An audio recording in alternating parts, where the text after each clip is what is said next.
Dalam Al-Quran itu Allah juga menyatakan waman ahsanu qawlan mimman da'a ilallah wa amila sholihan wa qala innani minal muslimin. Siapakah yang paling ahsanu qawlan, perkataannya paling sempurna, paling bagus, mimman da'a ilallah, dibanding orang yang mengajak kepada jalan Allah? Nggak ada. Jawabannya nggak ada. Berarti apa? Dakwah itu kemuliaan. Kalau dia bangun pagi lalu kemudian di pikiran dia, di hati dia tidak ada Allah, yang diurus itu cuma dunia, cuma perut, cuma materi, yaitu dari mikirin utang, cuma gitu. Bisnis utang, ya kan? gitu ya? Mikirin utang, lunas utang, ternyata nggak lunas. Kenapa? Karena dia lebih memikirkan itu. Padahal sebenarnya pertolongan itu datangnya dari Allah. Apa yang Allah janjikan kepada kamu itu termasuk pertolongan tadi, utang lunas macam-macam itu kan apa yang Allah janjikan, ya kan? Termasuk melalui lisan Rasulullah tadi itu kan apa yang Allah janjikan. Kalau kamu nolong Allah, kamu akan ditolong oleh Allah. Nah, bagaimana caranya kita memantaskan diri supaya kita dapat pertolongan? Urusannya Allah. Ya kan, itu diantaranya. Jadi kalau kita itu mikir urusan kita sendiri ya lama selesainya, ya kan. Tapi kalau urusan kita itu besar tapi Allah selesaikan cepat. Betul. Gitu. Makanya rumusnya begini.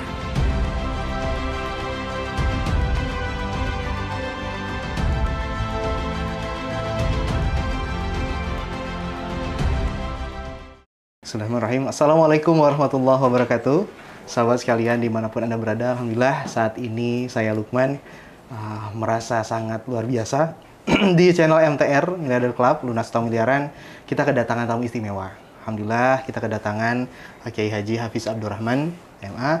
Alhamdulillah beliau menyempatkan waktunya untuk bisa sharing bersama kita. Insya Allah ada pesan-pesan yang bisa kita ambil dan insya Allah membawa semangat luar biasa untuk kita semua di sini.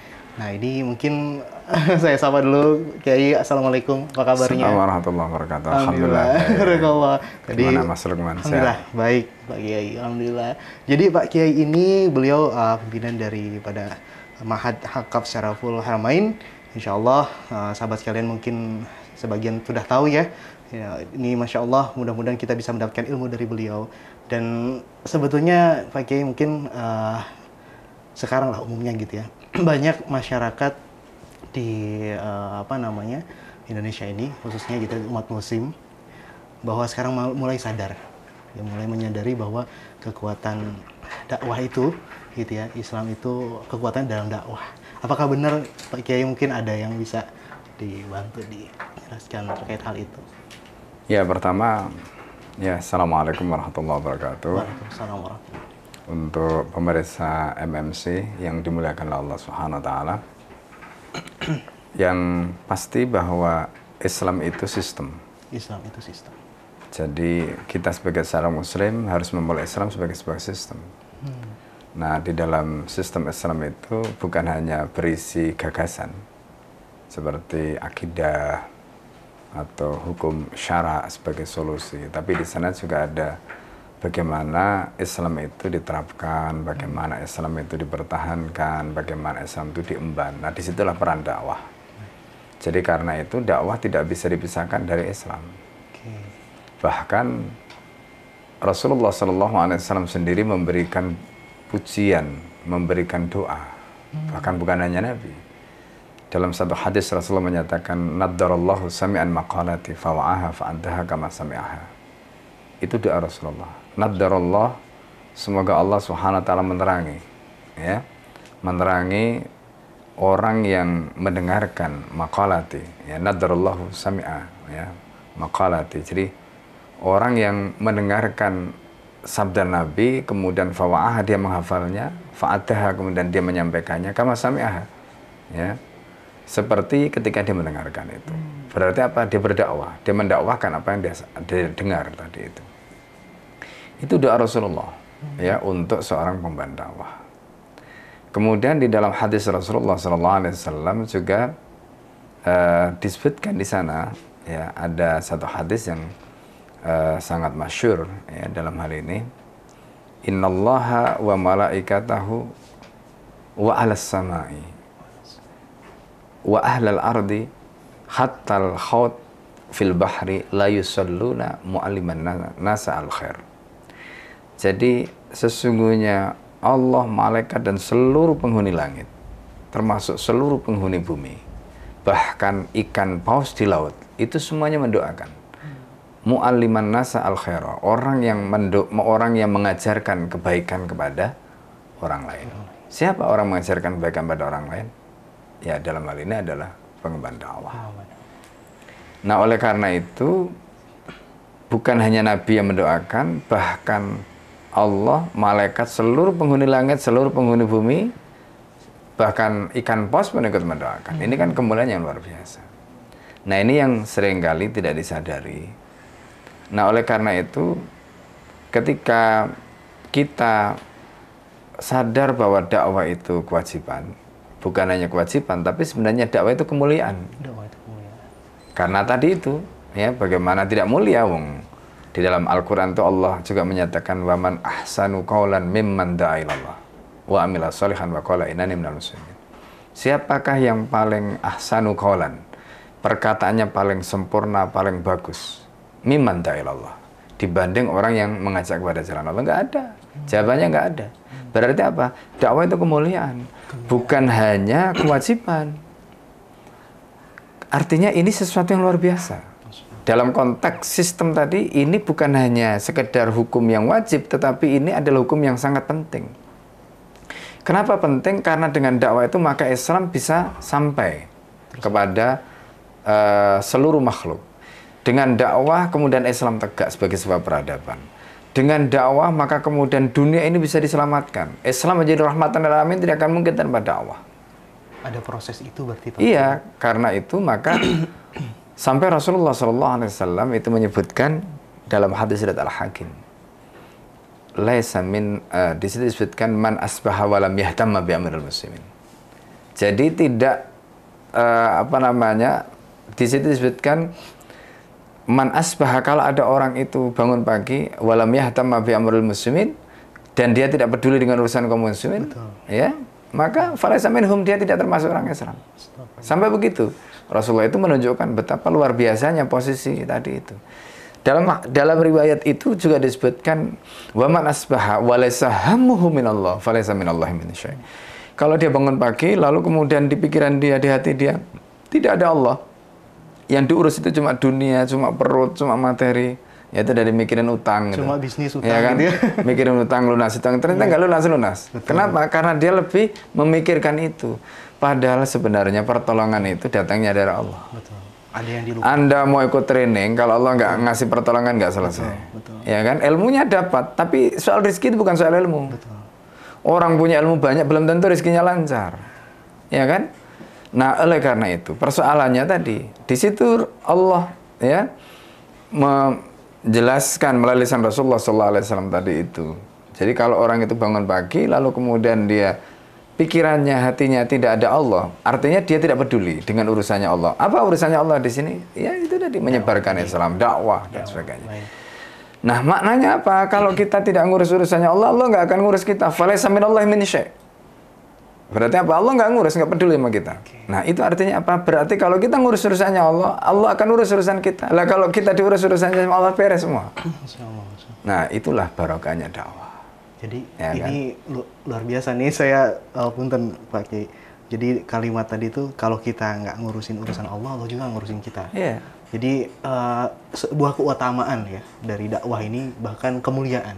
Iya. Gitu ya. Betul Ustaz. Jadi memang mungkin sebagian daripada teman-teman di MTR mungkin ya, ini alhamdulillah semangat belajar luar biasa. Artinya banyak ilmunya. Tapi ternyata tadi saya dapat pesan luar biasa dari Pak Kiai itu bahwa memang harus bukan hanya kita dapat ilmu tapi kita sampaikan. Yeah. Dakwah itu ya, ada keutamaan luar biasa, faedahnya itu. Yeah. Kalau diibaratkan seperti apa Pak Kiai mungkin kalau dakwah ini? Rasulullah SAW menjelaskan, la yahdiyallahu bika rajulan khairun laka min khumurin 'am. Wa fi riwayatin la yahdiyallahu bika rajulan khairun laka min an tatlua asy-syams wal qamar. Kalau kamu bisa memberikan petunjuk kepada satu orang, kata Rasulullah, itu lebih baik daripada unta merah. Zaman dulu unta merah itu sekelas Ferrari sekarang. Betul. Sekelas Lamborghini sekarang. Nah, dalam riwayat yang lain Rasulullah menyatakan, kalau kamu bisa memberikan petunjuk kepada seorang, itu lebih baik daripada terbitnya matahari dan bulan. Masya Allah. Berarti apa? Berarti bayangkan kalau kita dakwah berhasil menyadarkan satu orang saja, seperti itu pahalanya, seperti itu kebaikannya. Apalagi kalau kemudian kita berhasil membangun komunitas, membangun kesadaran kolektif, sampai kemudian Islam menjadi sebuah peradaban, itu berhasil ya betul-betul ditegakkan menjadi sebuah rahmat bagi alam. Masya Allah. Ya kan, makanya kalau kita bayangkan para sahabat Rasulullah SAW ya, dengan dakwah yang telah mereka lakukan 14 abad yang lalu, dan Islam tersebar sekarang ke seluruh dunia, setiap orang mendoakan mereka, setiap, Masya Allah, itu kebayang apa namanya, pahala jariahnya terus mengalir ke mereka. Nah, coba bayangkan kalau kita investasi dalam dakwah tadi, ya kan, meskipun kita sudah tidak ada, tapi orang yang berhasil kita dakwah itu pahalanya akan terus mengalir. Ya, makanya Nabi mengatakan, man sanna sunatan hasanatan falahu mislu ajriha. Kalau orang itu melakukan sunnah kebaikan, sunnah itu maksudnya apa? Menunjukkan jalan pada orang lain, kebaikan, menuntun orang lain sehingga orang itu dapat hidayah. Itu man sanna sunatan hasanatan falahu mislu ajriha. Dia mendapatkan pahala yang sama meskipun dia tidak melakukan itu, yang melakukan orang yang dia tunjukkan tadi. Tapi orang yang diberi petunjuk itu pahalanya ngalir juga ke dia, karena investasi itu ada pada orang tadi juga. Melalui tangan dia lah, maka dia mendapatkan hidayah. Maka kemudian ketika kebaikan-baikan dia, amal soleh dia, ibadah dia, semua itu ngalir. Jadi ada investasi dia. Itu yang dikatakan Rasulullah. Dan itu kebaikan yang luar biasa. Dan bisa jadi mungkin dari itu ada hal-hal yang berhubungan dengan pertolongan Allah terhadap kita. Oh iya, pasti. Baik. Karena kita tidak tahu, kan pertolongan Allah itu hak prerogatifnya Allah. Betul. Wa man nasru illa min indillah. Pertolongan itu datangnya dari Allah. Artinya ketika hak prerogatif di tangan Allah, Allah memberikan pertolongan mungkin karena jasa yang kita lakukan kepada orang lain, yang mungkin dia karena kita tulus kepada dia, kemudian dia berdoa kepada Allah, atau mungkin karena amal soleh dia, dan banyak efek ya, ibaratnya mata rantai tadi, yang kemudian kita tidak tahu ya, mungkin bahkan kita melakukan amal sudah lupa amal kita, tapi itu terus berputar. Dan putaran tadi itu menjadi amal soleh terus mengalirkan kepada kita. Nah, keberkahan itulah yang kemudian menjadi ya asbab atau menjadi katakanlah pembuka bagi Allah untuk membuka pertolongan bagi kita. Ya kan? Nah, jadi itu yang sebenarnya luar biasa. Nah, jadi karena itu, maka pesan yang ingin Al-Fakir sampaikan dalam kesempatan kali ini, ya dakwah itu bukan hanya kewajiban. Dakwah itu adalah kemuliaan. Dan hasilnya atau apa namanya, dampaknya itu luar biasa. Nah, dari situlah maka kemudian Allah Subhanahu wa taala akan membukakan pintu-pintu kebaikan. Kemudahan. Ya, kemudahan dan sebagainya. Ya, dan keistiqomahan kita di dalam dakwah itu adalah merupakan karomah tertinggi sebenarnya. Jadi kalau kita bicara dalam konteks kewalian itu kan, ya kan, wali itu katanya apa namanya, punya karomah, tapi karomah yang paling tinggi itu adalah keistiqomahan. Apalagi istiqomah dalam dakwah, itu adalah tingkat kemuliaan yang luar biasa.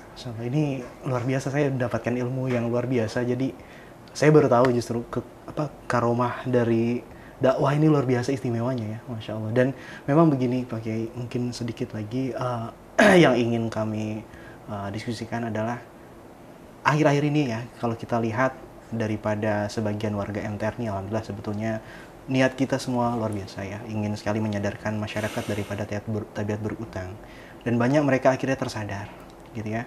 Lantas kemudian juga betul kita sebagai contoh, ada sebagian daripada warga MTR juga akhirnya mereka mungkin masih fokus hanya pada penyelesaian hutangnya gitu ya. Mungkin mereka ikut seminar, ikut kegiatan dan sebagainya, namun ternyata persoalannya sendiri belum selesai gitu. Bahkan mereka sering bertanya-tanya, sebagian teman kok bisa segera lunas, kok bisa selesai, bahkan bisa berkembang, hidupnya lebih barokah, keluarganya harmonis. Tapi di beberapa orang, sebagian masih merasa, kok saya masih gini-gini aja. Itu mungkin yang tadi yang saya bisa ambil juga, ternyata memang ada hubungannya. Bisa jadi karena dorongan dakwah itu belum besar untuk itu, begitu ya.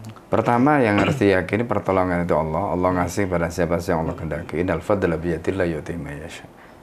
Anugerah itu miliknya Allah. Allah kehendaki siapa saja yang dikehendaki oleh Allah. Allah akan berikan pada siapa yang Allah kehendaki. Nah, tinggal pertanyaannya, bagaimana caranya kita itu memantaskan diri supaya kita dapat pertolongan. Memantaskan diri itu ya, Masya Allah. Itu. Nah, bagaimana caranya kita memantaskan diri supaya kita dapat pertolongan? Urusannya Allah. Ya kan? Itu diantaranya. Jadi kalau kita itu mikir urusan kita sendiri ya lama selesainya. Ya kan? Tapi kalau urusan kita itu besar, tapi Allah selesaikan cepat. Betul. Gitu. Makanya rumusnya begini. Jadi itu yang kadang membuat kita stres ya. Karena kita menghitung semuanya dengan matematika, hitungan-hitungan materi. Anda belajar misalnya di dalam training ya, jurus-jurus sudah pelajari semua, itu kan hitungan materi. Betul. Tapi sesungguhnya keberhasilan itu bukan tentukan oleh itu. Bahwa itu iya kita butuhkan sebagai ilmu, sebagai teknik, sebagai skill gitu. Tapi kok ilmunya sama, hasilnya berbeda. Ya. Karena rezeki itu misteri. Rezeki itu misteri, Pak. Wa fis sama'i rizqukum wa ma tu'adun, kata Allah. Fa warabbis sama'i wal ardi innahu lahaqqun misla ma annakum tantiqun. Rezeki di tangan Allah. Misteri. Ya. Wa ma tu'adun, dan apa yang dijanjikan kepadamu. Apa itu? Itu dalam surat Ad-Dariyat Allah sebutkan. Jadi wa ma tu'adun, ya termasuk tadi pertolongan. Apa yang Allah janjikan kepada kamu itu termasuk pertolongan tadi. Utang lunas macam-macam itu kan apa yang Allah janjikan. Ya kan, termasuk melalui lisan Rasulullah tadi itu kan apa yang Allah janjikan. Kalau kamu nolong Allah, kamu akan ditolong oleh Allah. Nah, maka Allah berjanji di situ dengan sumpah, fa warabbis sama'i wal ardi, demi Tuhan langit dan bumi, innahu lahaqqun. Rizki yang ada di tangan Allah, apa yang dijanjikan di langit itu pasti. Misla ma annakum tantiqun, seperti kamu ngomong dengan mulut kamu. Ya kan? Artinya kepastian rizki itu seperti kita ngomong dengan mulut kita. Kalau kita ngomong dengan mulut kita, kita tidak ngomong dengan telinga kita tidak ngomong dengan mata kita, nggak ngomong dengan hidung kita ngomong dengan mulut kita, begitulah rezeki. Saking pastinya, maka Allah bersumpah. Nah, oleh karena itu, tinggal kita yakin atau tidak. Ya, bahwa ini rezeki itu misteri. Ya, nah, lalu bagaimana kita memantaskan diri agar kita mendapatkan rezeki itu? Nah, caranya tadi, tolonglah Allah, Allah akan tolong. Ya kan? Uruslah urusannya, Allah akan urus. Nah, bayangkan seperti seorang Maryam yang hamil tua. Allah itu mengatakan wa huzzi ilaiki bijidin nakhlati tusaqit alaiki rutaban janiyya.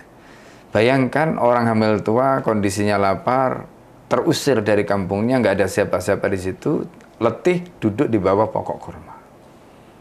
Lalu kemudian Allah wahyukan kepada beliau, wa huzzi Maryam, huzzi itu maksudnya suruh menggerakkan, wa huzzi ilaiki bijidin nakhlati. Jadi akar kurma itu kan akarnya kan kokoh ya. Iya, sangat kuat. Nggak bisa digerakkan. Betul. Terus yang diperintah orang hamil lagi. Ya kan? Kalau kita bayangkan nggak masuk akal. Orang hamil disuruh menggerakkan pokok kurma. Tapi perintahnya Allah kepada Maryam, sudah tugasmu cuma menggerakkan saja. Nggak penting nanti gerakanmu itu membuat kurma turun apa tidak, itu nggak penting. Yang penting tugasmu itu cuma menggerakkan saja. Apa yang kemudian terjadi? Tusaqit alaiki rutaban janiyya. Tugasnya Allah nanti akan menjatuhkan rutub, kurma-kurma basah itu ke pangkuanmu. Itu tugasnya Allah. Nah, jadi kalau kita bicara tentang hukum sababiyah, apa yang dilakukan Maryam tadi itu nggak maksimal. Betul. Hanya menjalankan apa yang diminta. Ya, yang penting antum sudah kerjakan. Betul. Antum ikut training, udah ikut aja, nggak apa-apa. Antum ikut ini, ikut saja. Itu bagian dari hukum sababiyah. Tapi bukan itu yang mendatangkan rezeki. Yang mendatangkan rezeki itu Allah. Ya kan? Yang mendatangkan rezeki itu Allah.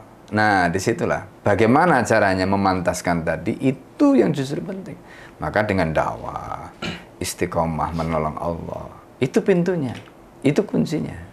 Melalui situlah nanti Allah akan. Loh, kalau Allah sudah membuka kan gampang kok bagi Allah. Makanya Allah ketika bicara dalam konteks barokah itu, Allah menggunakan kata la fatahna alaihim barokat. Kenapa Allah menggunakan kata la fatahna? Karena barokah itu seperti pintu. Kita itu kalau buka pintu kan gampang banget. Allah juga begitu, buka barokah itu gampang banget bagi Allah.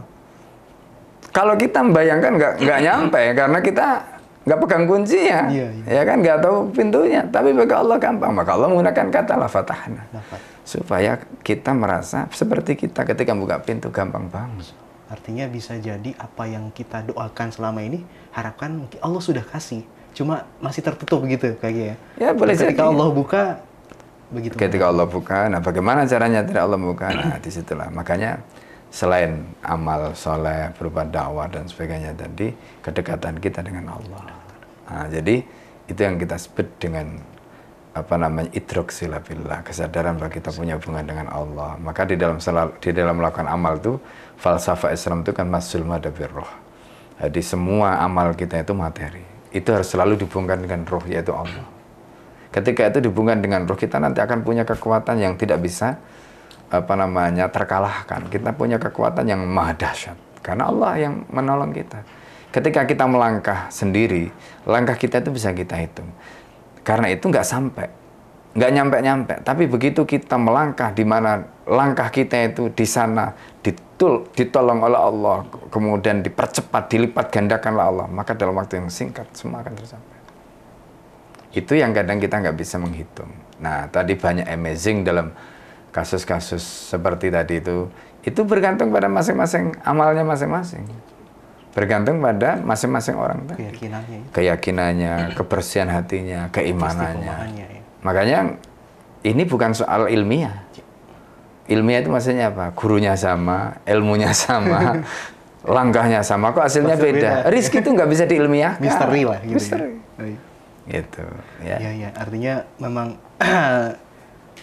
seolah jadi memang apapun dan berapapun besarnya itu sebuah masalah, entah itu dikatakan nominal ataupun apapun masalahnya, sebetulnya ada yang lebih besar dari itu ya. Ada kekuatan besar yang tadi secara ruhiyah itu jauh lebih besar dan mudah sekali terbuka jalannya ketika memang Allah sudah ridho ya. Insya Allah itu pesan sebetulnya banyak sekali yang saya catat gitu ya. Mungkin Pak Kiai juga ada hal yang mungkin akan disampaikan terakhir, tapi sebelumnya saya mengambil banyak hal ya. Yang pertama, kita memang harus ingat kembali bahwa dakwah ini sebagai sebuah kemuliaan, keutamaan tadi yang disampaikan Pak Kiai, dan juga kita coba sadarkan bahwa kita harus juga di sini mulai dari mengurus urusan Allah, dalam arti kita membantu ya, agama Allah berdakwah ini, karena dengan kita mengurus urusan Allah tadi, maka Allah akan ngurus kita, begitu Pak Kiai ya, kurang lebih seperti itu. Dan banyak hal lagi, mudah-mudahan kita bisa istiqomah. Dan satu pesan terakhir mungkin Pak Kiai untuk sahabat kita warga MTR khususnya di Indonesia, boleh disampaikan Pak Kiai. Ya, poin terakhir sebenarnya terkait dengan doa. Ya kan, jadi setelah kita macam tadi itu, nah kekuatan kita yang terakhir itu adalah kekuatan doa. Munajat kita kepada Allah ya, karena tadi itu kuncinya kan tetap Allah yang memberikan pertolongan. Nah, bagaimana caranya supaya Allah membukakan pertolongan itu? Ya ketuk pintu sekuat-kuatnya. Ketuk pintu. Kata Al Hasan Al Basri, man taraka ya man katsura tarakal bab yusyku ayyaftahalahul bab. Siapa yang banyak mengetuk pintu pasti akan dibukakan. Nah, jadi karena itu kalau berdoa jangan bosan. Ya, nah termasuk diantaranya doa yang diajarkan di dalam kitab Riyadhus Shalihin ya, hadis tentang kisah 3 orang yang terjebak di dalam goa itu kan artinya orang itu sedang menghadapi masalah berat gitu, hidup dan mati ya kan.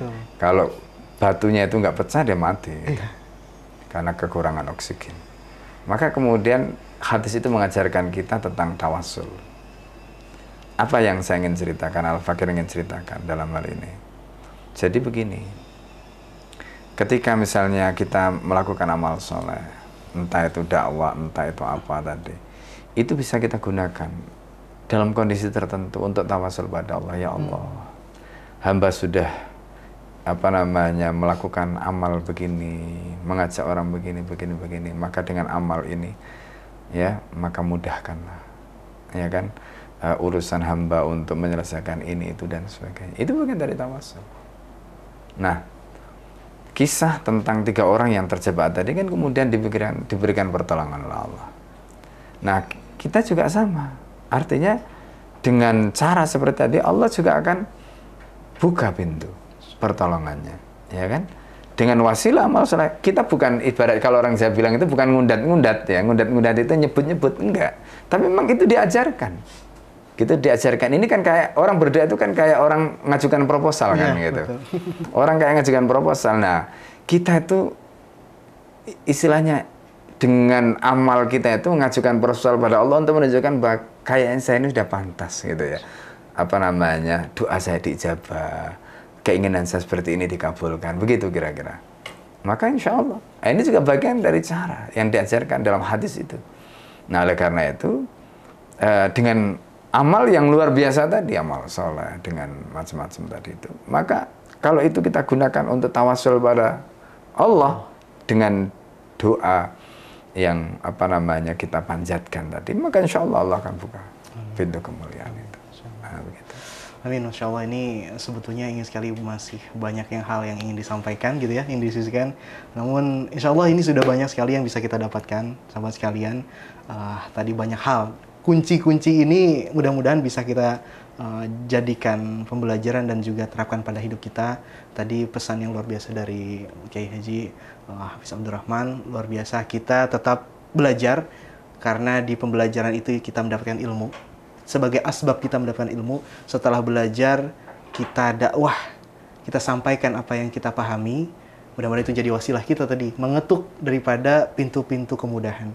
Dan kita urusi urusan Allah ketika kita menyadarkan orang-orang untuk sadar daripada tabiat berutang riba, apalagi riba itu insya Allah kita menolong agama Allah dan Allah menolong kita, meneguhkan kita gitu Pak Kiai ya. Insya Allah mudah-mudahan kita bisa berjumpa lagi, mendapatkan pesan-pesan kembali dari Pak Kiai.